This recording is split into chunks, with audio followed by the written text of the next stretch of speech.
The committee, please introduce yourself and begin.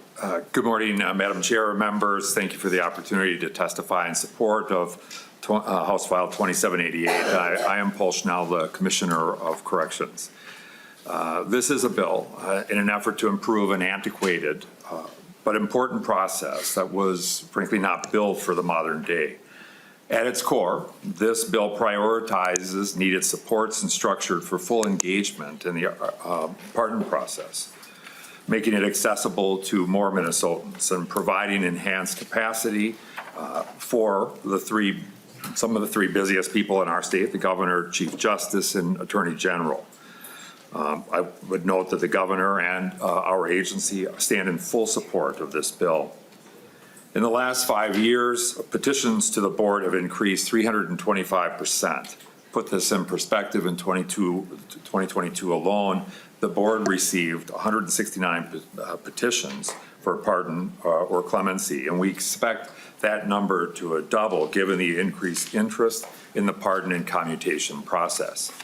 Currently, the Commissioner of Corrections serves as the Secretary to the Board of Pardons, meaning that it is staff from the Department of Corrections who screen petitions, engage with applicants, and provide other administrative supports to the board.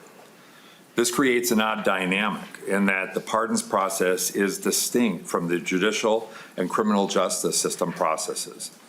It is a separate constitutional scheme that deserves and should have its own supports and structure outside the corrections system.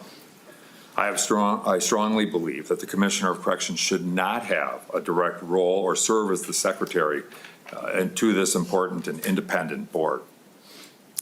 It therefore makes good procedural sense to remove the Department of Corrections in an official presence in this process and create a commission with its own designated staff to provide the needed petition review, victim support, reporting, and recommendations to the Board of Pardons. The DOC will continue to support the board work for the first 6 months after passage to get the commission up and running, but at that point it would exist as a separate and independent entity, at which time the DOC would simply provide records to the commission as needed. While the commission makes recommendations to the board for consideration, it is important to note that the board maintains its full authority and discretion to grant or deny those petitions. And this is a model used in other states and not unique. I want to specifically speak to language access and victim support services mentioned in this bill. The department has come a long way in how it engages with victims in preparing for pardon petition reviews. But this bill rightly goes beyond simple codification of victim input and engagement requirement in that it provides for victim confidentiality when needed and establishes an expectation that supportive services will be made to victims. It also codifies that translation and interpretive services be available in the proceedings.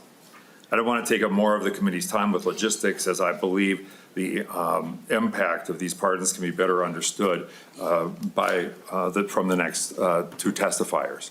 I want to thank you for your time and consideration, and I will be happy to take any questions the committee may have when the time is appropriate.